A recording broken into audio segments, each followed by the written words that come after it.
This is by far the highest ROI marketing tactic that I know of, and I have the data to support it. I'm Spencer Powell, CEO at BuilderFunnel. We're on our way to generating $1 billion in revenue for our clients. Hit subscribe to follow along. Almost any marketing channel can get you a return on your investment, given the right strategy is used and the best practices for that channel. That being said, some channels have a higher tendency to drive outsized results. In comparing several channels, email, SEO, mobile, keyword ads, and banner ads, email was a clear winner, with SEO and keyword ads close behind. I looked at several studies, and they all came back with email returning anywhere from $36 to $40 to every dollar spent. 36 to 1 or 40 to 1 is off the charts. Let's take a deeper look. Why is that? It's an extremely high leverage activity, and the expenditure is low. However, there are some limitations, so we can't pour all of our marketing dollars into just email. So why is email high leverage?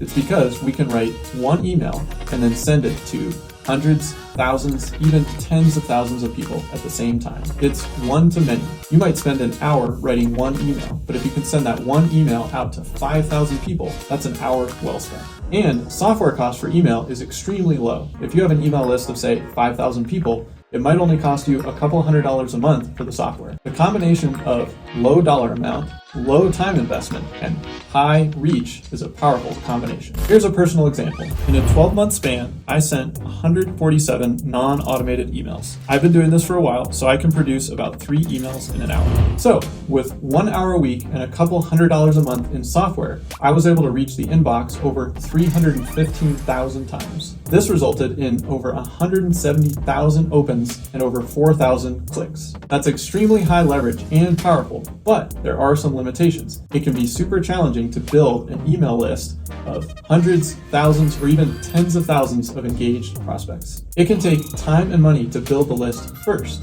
and that's what most people won't share with you about the power of email marketing. That being said, if you aren't actively working to build your email list today, I highly recommend that you start now. And if you're wondering where to start, here are a few quick ways that you can start building that email list and growing. Start with past customers, prospects, referral partners, and trades. This will be your initial list. Next, add a lead magnet to your website and start capturing prospects in research mode. After that, consider running social media ads towards that lead magnet to accelerate the number of emails you're capturing. You won't be able to build a list of thousands of people overnight, but in a few short years, it may become one of your most powerful marketing channels and where you get the highest ROI. Now that you're starting to build your email list, what kinds of emails should you be sending? Here are 3 styles that we've used successfully. First up is the classic newsletter. This is typically sent monthly or quarterly. I recommend monthly.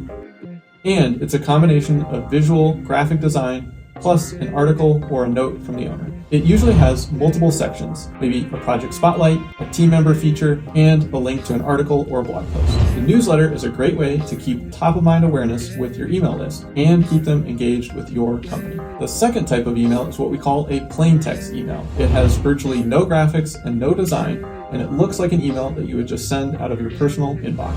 This is my favorite style of email because it can help you build a much stronger relationship with your email list, and it's the style I've predominantly used for the last several years. Third is a promotional style of email. These can be used for a variety of things like an event that you're hosting, or a seasonal promo, or an award that you just won, or maybe to just let your list know that you have some openings in design. But generally, these emails should be used sporadically, and that's because they remove goodwill from your audience rather than build it. But they can be extremely effective. And finally, now that you know what style of emails to send, the next question that I get is, how often should I be sending email? I found that weekly is an excellent cadence, but you can still be effective with every other week. If you start sending a monthly newsletter once a month and then also a plain text email once a month, you'll start to build a really strong relationship with your email list. This gives you that top-of-mind awareness that starts to generate sales opportunities when that audience is ready. That being said, you might test